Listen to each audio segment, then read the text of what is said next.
나의 제단을 쌓으라 라는 제목으로 하나님 말씀 전하겠습니다. 먼저 참 감사한 것은 우리 새벽 예배 나올 때도 제가 오늘도 새삼스럽게 깨달았지만 하나님의 은혜가 있어야 된다는 것을 분명하게 알게 되었습니다. 여러분의 오늘 새벽 예배 나오신 모든 걸음도 하나님께서 은혜를 주신 줄로 믿습니다. 저는 오늘 아침에 이제 조금 평소보다 일찍 눈이 떠서 준비를 하고 그리고 제가 평소에 열지 않는 서랍을 열었는데요, 거기서 정말 반가운 걸 만났어요. 제 안경이 거기 들어있더라고요. 제가 만약에 평소에 제가 벗어놓거나 아니면 나중에 안경을 찾으려고 했으면 절대로 못 찾았을 거예요. 제가 오늘 예배 끝나고 집에 가서 물어보려고요. 어느 놈이 거기다 넣느냐. 오늘 하마터면 예배를 늦든지 아니면 못 올 뻔했는데 전혀 예상하지 않은 상황에서 열었다가 보물을 발견해서 얼마나 감사한지 모릅니다. 여러분, 항상 하나님께서 우리를 도와주시고 우리를 인도하시고 또한 하나님의 기뻐하신 예배로 우리를 불러주시는 줄로 믿습니다. 자, 오늘 말씀은 성경에서 가장 먼저 제단이라는 단어가 등장하는 곳입니다. 최소한 한글로 된 제단이라는 단어는 바로 이 노아가 제단을 쌓았던 이 장면이 최초의 장면입니다. 한글뿐만 아니라 실제로도 제단이 처음 등장하는 장면입니다. 제가 오늘 제단에 대한 공부를 하자고 나온 것은 아니지만 제가 또 오늘 말씀을 묵상하면서 제단을 생각해 보면서 느낀 주신 은혜를 나누는 마음으로 말씀을 들고 왔습니다. 제단의 의미가 여러 가지 신학적으로 있겠지만 제가 그냥 우리 마음속에, 우리의 머릿속에 있는 그냥 성경 안에 있는 제단을 생각해 보면 하나님께 제물을 드리기 위해서 쌓은 단을 우리가 이제 제단이라고 하죠. 알타라고 합니다. 알타. 근데 이게 단순히 제물을 드릴 뿐만 아니라 하나님께 예배하는 장소이기도 합니다. 그래서 제물과 또 예배가 있는 이 모든 것을 우리가 제단이라고 부릅니다. 좀 더 하나님과의 관계적으로 표현을 하자면 제단은 우리 하나님 앞에 나아가서 하나님을 만나는 장소이며 하나님의 은혜를 받는 장소이며 오늘 말씀을 보시면 아시겠지만 하나님께서 또 우리를 축복하시는 그러한 귀한 관계의 장소입니다. 창세기를 보면 하나님께서 모세를 통해서 율법을 제정하시기 전까지는 제사장이 없지 않았습니까? 특별한 선지자도 전문적인 그러한 종교를 담당하는 집단이 없었기 때문에 다 개인들이 제단을 쌓았습니다. 성경 말씀 보시면 다 아실 거예요. 한 사람 한 사람이 자기의 단을 하나님께 쌓았습니다. 특별히 아브라함 같은 경우에는 상수리나무 세겜에서 그 아래에서 먼저 제단을 쌓고 이동하면서 베델로 가서 제단을 쌓고 헤브론과 브엘세바 이런 아주 중요한 장소로 갈 때마다 제단을 쌓았던 것을 저희가 잘 알고 있습니다. 특별히 이제 베델에서는 여호와의 이름을 처음 불렀더라라고 되어 있어서 하나님과의 굉장히 또 다른 차원의 관계로 들어가게 되죠. 아브라함이 어느 곳을 가든지 하나님께 예배하고 하나님과의 관계가 이어졌다는 말입니다. 자, 제단은 그렇기 때문에 우리 베델을 잠깐 또 생각을 해보자면 하나님께서 여호와의 이름을 가르쳐 주시고 여호와의 이름을 부르게 하셨는데, 다르게 말하자면 제단은 하나님을 알아가는 곳입니다. 할렐루야. 여호와를 몰랐던 사람들이, 하나님이 어떤 분이신지 몰랐던 사람이, 예수님이 누구이신지 모르고 성령님의 은혜를 몰랐던 사람들이 이 예배, 지금 우리 신약적으로 말하자면 예배가 아닙니까? 이 예배를 통해서 하나님을 알게 되고 예수님을 알게 되고 굉장히 중요한, 좀 더 성경적으로 말하자면요, 우리가 하나님을 알았다기보다는 하나님께서 우리에게 하나님을 가르쳐 주시는 거예요. 우리에게 계시해 주시고 하나님이 누구이신지 알려주시죠. 그래서 예배를 드리면 우리에게 어떤 기쁨이 있냐면 하나님을 알게 되는 기쁨이 있습니다. 예수님을 알게 되고, 그것을 우리가 성령 충만이라고도 표현을 하기도 하지만 예수님을 알게 되는 기쁨을 누리는데, 그것이 바로 제단에서 이루어지는 굉장히 놀라운 영적인 사건들입니다. 저는 엄밀하게 말해서 제가 서 있는 이 강단을 제단이라고 말할 수는 없습니다. 하지만 제 마음에는 제단이라는 마음으로 올라옵니다. 왜냐하면 여기에서 하나님께서 하나님을 우리 가운데 계시해 주시기 때문입니다. 알려주시고, 또 성도들은 이 제단을 바라보면서, 이 강단을 바라보면서 목회자를 바라보는 것이 아니죠. 이 너머에 있는 하나님을 바라보는 것이고, 주님을 바라보고 그 은혜를 사모하기 때문입니다. 우리 교우들 가운데는 이사를 가셔도, 출장을 가셔도, 멀리 지방으로 근무를 가셔도 항상 예배의 제단을 잊지 않고 쌓는 분들이 계십니다. 자, 그렇게 간증하시는 분들 얘기를 들어보면 지방에 근무하러 가셔서 그거를 예배를 깊이 하는 기회가 아니라 예배를 더 하나님 앞에 올바로 쌓는 기회로 삼는 분들이 계세요. 그래서 출장 가 있지만, 지방에 근무를 가 있지만 거기서 새벽 예배를 나가시고 거기서 교회를 찾아서 잠깐이라도 기도하러 가시는 분들이 계세요. 복이 있을 줄로 믿습니다. 어떤 분들은 조금만 기회 있으면 제단을 안 쌓을 기회로 삼으세요. 여행을 가고 출장을 가고 지방에 근무를 가고 다른 데로 발령이 나면, 야, 이거 기회구나, 내가 좀 쉴 수 있는, 내가 조금 멀어질 수 있는 기회구나, 전혀 그거를 반대의 기회로 삼는 경우가 있거든요. 여러분, 우리 성도들은요, 제단을 쌓는 기회를 늘 찾아야 합니다. 내가 어떻게 하나님께 제단을 쌓을 수 있을까? 내가 요때 멀어지면 안 되는데 이때도 어떻게 하나님께 우리가 예배할 수 있을까를 늘 그 기회를 찾으면서 우리 평생에, 오늘 우리 찬송가도 일부러 좀 그런 찬송가를 불렀는데, 우리 주님 부르시는 그날까지 항상 제단을 쌓으며 주님께 산제사 올려드리는 주의 백성들이 되기를 원합니다. 자, 그래서 제단은 이 구약의 예배의 어떤 구태한 상징이 아니라 신약의 시대를 살아가는 우리에게도 영적인 가장 중요한 도구입니다. 우리가 단순히 돌을 사용하지 않을 뿐이지, 오늘도 마음의 제단을 쌓고 오늘도 예배의 제단을 쌓고 주님 앞에 나아가는 주의 백성들이 되어야 할 줄로 믿습니다. 더 중요하다면 우리에게는 이제는 참된 온전한 유일한 제단이 있습니다. 자, 이제 이스라엘도 사실은 성전을 지으면서 중앙화되는, 어떻게 보면 중앙에 딱 모여서 그 성전의 제단만 인정해주는 종교로 변해가서 이제 집중이 되거든요. 여러분, 우리가 신앙이 깊어지고 신앙이 성장하면 정말 예수 그리스도를 우리의 제단으로 삼는, 예수님만 중심하는 삶으로 전환되게 됩니다. 그것이 참 중요한 것이죠. 다른 거 신경 쓰지 않고 오직 예수님만, 우리 교회의 구호 오직 주님처럼 오직 주님만 이렇게 바라보게 됩니다. 히브리서 9장에는 구약의 제사에 대한 여러 가지 이야기가 쭉 나옵니다. 제가 어저께 말씀을 준비하면서 다시 한번 쭉 살펴보게 되었는데, 이게 참 흥미로운 이야기예요. 왜냐하면 예수님께서 대제사장이 되신다고 말씀하시고, 예수님께서 제물이, 완전한 제물이 된다고 말씀하시고, 예수님이 그 제물이 올려지는 제단이 되는 시, 그러니까 다시 말하자면 구약의 모든 예배와 제사에 대한 도구와 사람과 이 모든 것들이 예수님으로서 완성이 되는 겁니다.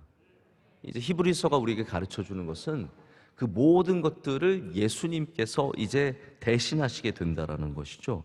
그래서 우리는 지금 피 흘림이 있는 그러한 구약의 제단이 필요하진 않지만, 우리는 다시 예수 그리스도를 제단으로 삼아서 우리 다시 주님께, 하나님께 온전한 만남을 이어가며 예배할 줄로 믿습니다.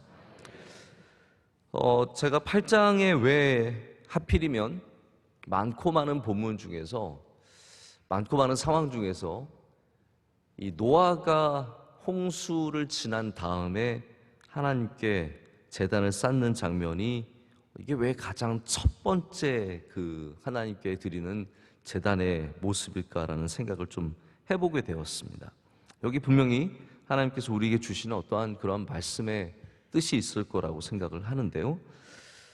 제가 첫 번째 생각해 봤던 것은 제단은 하나님과의 화해이다라고 말씀을 드리고 싶습니다. 제단은 하나님과의 화해이다.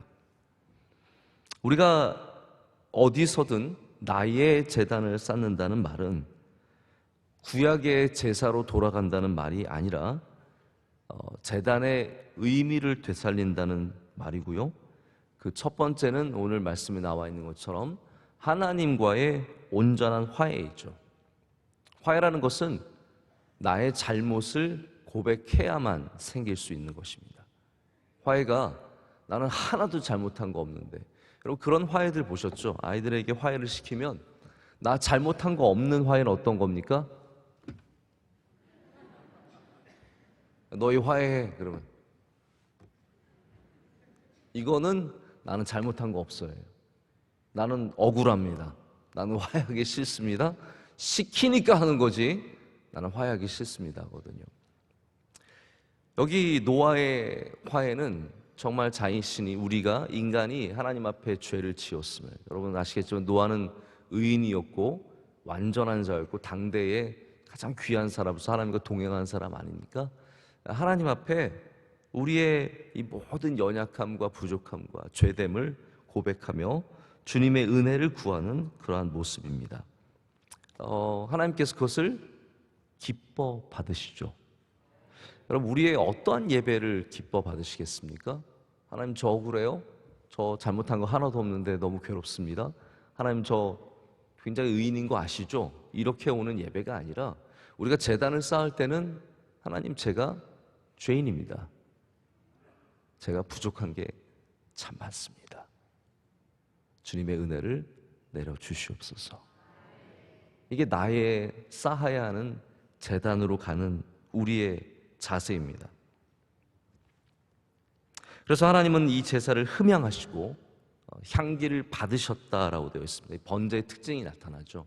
번제는 무엇을 태운다는 것이지만 그 궁극적인 의미는 하나님께 향기를 올려드리는 겁니다. 타는 내내 일어나는 그 수많은 연기와 이것을 통해서 하나님께 영광을 올려드리는 것이거든요. 그래서 하나님께서 다시는 땅을 저주하지 않으시겠다고 마음을 가지십니다. 우리가 하나님께 온전한 예배의 제단을 쌓을 때 여러분 놀랍게도 우리는 하나님의 마음을 감동할 수 있는 능력을 갖게 됩니다. 여러분 생각해 보시오. 우리가 예배함으로 하나님께 감동을 드릴 수 있다는 것입니다. 그것이 무엇을 들여서 받는 유치한 세상의 종교와는 다른 차원의 모습입니다. 하나님은 원래부터 우리를 복 주시기를 원하십니다. 제단은 그 하나님의 복을 받는 귀하고 복된 통로입니다. 그래서 예배라는 것이, 제가 자꾸 제사와 예배를 번갈아가면서 사용을 하고 있습니다. 일부러. 예배라는 것이 우리가 하나님을 찬양하고 하나님께 영광을 돌리지만 복은 누가 받습니까? 복은 우리가 받는 겁니다. 제단이라는 것이 그런 것이죠. 제단이라는 것이 우리가 하나님 앞에 겸손한 마음으로 하나님을 기쁘시게 하기 위해 이곳에 나왔지만 결과적으로는 복을 받는 사람은 바로 그 제단을 쌓는 사람이라는 거예요. 여러분 끊임없이 주님 앞에 겸손하게, 겸손한 마음으로, 죄인의 마음으로 삶의 모든 곳에서 제단을 쌓으시길 축복합니다. 왜냐하면 그런 사람들이 복을 받기 때문입니다. 자, 두 번째는 이 제단이라는 것이 하나님의 명령이 아니라 노아의 마음이었다는 사실을 우리 생각해 보기를 원합니다. 제가 일부러 한번 이 8장 전의 말씀을 쭉 일부러 살펴봤는데 하나님께서 노아에게 특별히 너는 뭐 홍수가 끝나거든 내려와서 제단을 쌓으라 이렇게 말씀하신 적이 없으십니다. 노아는 이미 하나님과 동행하는 자였기 때문에 어쩌면 하나님의 마음을 잘 알고 있었을지 몰라요. 성경에 잘 나와 있지 않지만 하나님과의 어떤 대화가 오갔을 수도 있습니다. 분명한 것은 노아가 그가 하나님께 자원하여 오늘 이렇게 제단을 쌓습니다. 자, 우리도 똑같은 자세가 있어야 되는 것 같아요. 우리도 하나님께 예배를 드리고 제단을 쌓기를 원하는데 하나님께서 꼭 명령하셔서 우리 삶에 꼭 요구하셔서 우리가 제단을 쌓는 것이 아니라 우리의 기뻐하는 마음으로 하나님과 동행하는 자들로서 하나님께 제단을 쌓기 원하는 마음이 있기를 원한다는 것이죠. 특별히 노아는 이 홍수라는 정말 아프고 힘든 괴로운 일을 지나고 나서 감사의 마음으로 제단을 쌓게 됩니다. 이게 참 핵심이 있는 것 같아요. 다시 말하자면 여러분들도 저도 중요한 일이 있기 전이든 후든 우리의 감사의 마음을 갖고 하나님께 제단을 쌓아야 합니다. 다시 말씀을 드리자면 제가 뭘 여러분께 강조하고 싶으냐 하면 주일날 예배로 만족하시지 말라라는 거예요. 주일날 예배도 분명히 하나님 앞에 제단을 쌓는 우리 영적인 행위가 맞습니다. 하지만 나의 삶 가운데 중요한 일들과 감사한 일들과 기뻐하는 일들, 그 모든 일들 사이에 우리는 하나님을 잊지 말아야 합니다. 자원하는 마음으로 우리 하나님께 나의 제단을 쌓아야죠. 그 형태가 어떠한 모습이든 간에 나의 제단을 쌓을 수 있어야 합니다. 제가 요즘에는 저희가 해외에 나갈 일이 별로 없는데가 아니라 아예 못 나가고 있죠.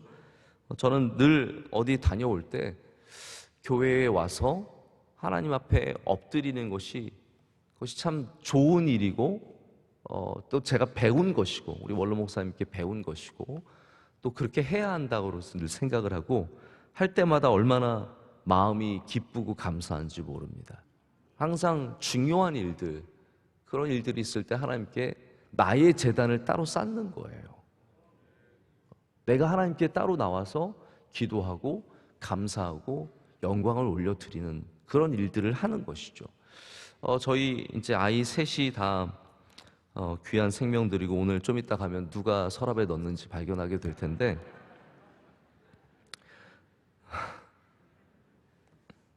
저희 첫째를 낳았을 때도 둘째를 낳았을 셋째를 낳았을 때도 다 병원을 나와서 조리원에 가거나 집으로 갈 때 저희 아이들 정말 그 조그만 생명들을 보자기에 싸서 명성교회 여기에 와서 먼저 하나님께 감사드리고 우리끼리 잠깐이라도 예배를 드리고 기도하고 또 할아버지 할머니의 기도를 받고 그리고 또 제가 그때는 또 이제 새노래 명성교회 가서 다시 또 거기에서 기도하고 이랬던 기억들이 너무나 생생하게 아직도 기억에 남아 있습니다. 아마 노마의 마음도 그런 마음이 있었을 거라고 생각합니다. 거대한 방주이지만 이제는 새로운 생명체처럼 땅에 다시 내려와서 새롭게 시작해야 할 때 그는 하나님께 그의 제단을 쌓았고 하나님은 그것을 기뻐하셨습니다. 여러분에게 새로운 시작이 있을 때, 중요한 일들이 있을 때, 감사의 기도의 제목이 있을 때, 그것이 저는 목사이고 또 여기에 와서 기도할 수 있지만 여러분들이 다 그럴 수는 없으시겠죠? 그러나 제가 부탁드리고 싶은 것은 내가 쌓아야 하는 제단이 있다는 것을 잊지 마시라는 거예요. 감사하기 때문에 또 시작해야 하기 때문에 하나님의 은혜가 필요하기 때문에 내가 하나님께 구해야 할 것이 있기 때문에 나의 제단을 쌓을 때 하나님께서 그것을 통해서 여러분을 만나 주신다라는 거죠. 그리고 오늘 말씀 보시면 아시겠지만 하나님께서 감동을 받으시고 하나님의 마음에 새로운 복을 허락해 주신다라는 겁니다. 자, 제가 말씀을 맺습니다. 우리 신약시대인 지금 우리는 참된 제단인 예수 그리스도 앞에 섭니다. 할렐루야. 그래서 우리는 제사를 드리는 것이 아니라 예배를 드립니다. 예수님께서 완전한 제물이 되어 주셔서 하나님 우리에게 더 이상 제물을 요구하지 않으시고 하나님과의 온전한 화해는 이루어졌습니다. 더 이상 우리는 제물을 드리지 않고 제단을 쌓지 않아도 됩니다. 그러나 그럼에도 불구하고 우리가 제단을 쌓아야 하는 이유는 그 가치가 영원토록 이어지고 있기 때문입니다. 하나님께서 우리를 만나주시는 곳, 우리를 복주시는 곳, 하나님과의 화해가 이루어지고 또 나의 새로운 시작이 있는 곳이 바로 이 제단이기 때문입니다. 오늘도 여러분의 제단을 쌓으시길 축복합니다. 하나님께서 여러분이 올려드리는 번제의 향기를 받으시고 기뻐하시고 여러분의 삶의 모든 곳에서 주관자 되신 우리의 모든 삶을 다스리신 하나님의 은혜가 여러분 가운데 주어질 줄로 믿습니다. 함께 기도하시겠습니다.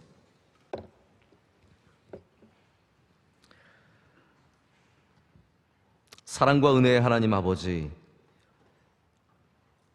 이 새벽에 주님 앞으로 제단을 쌓고자 나오게 하심을 감사드립니다. 여기에 하나님 수많은 노아들과 수많은 아브라함들이 있습니다. 야곱이 있습니다. 우리 삶의 어려운 곳에서 제단을 쌓고 눈물이 있는 곳에서 제단을 쌓고 감사와 기쁨과 감격이 있는 곳에서 주님께 제단을 쌓는 주님의 귀한 종들입니다. 하나님, 우리의 예배를 받아 주시옵소서. 향기를 기뻐 받아 주시오며 한없는 주의 긍휼과 은혜를 우리 모두에게 베풀어 주실 줄로 믿습니다. 주의 사랑하는 성도들 삶 가운데 주님께서 친히 인도하여 주시오며 주의 손으로 굳게 붙잡아 주시옵고 한 영혼도 잃어버린 바 되지 않게 하셔서 모두가 주님 안에서 주어지는 크신 은혜와 긍휼을 누리게 하여 주시옵소서. 오늘도 주의 말씀을 붙잡습니다.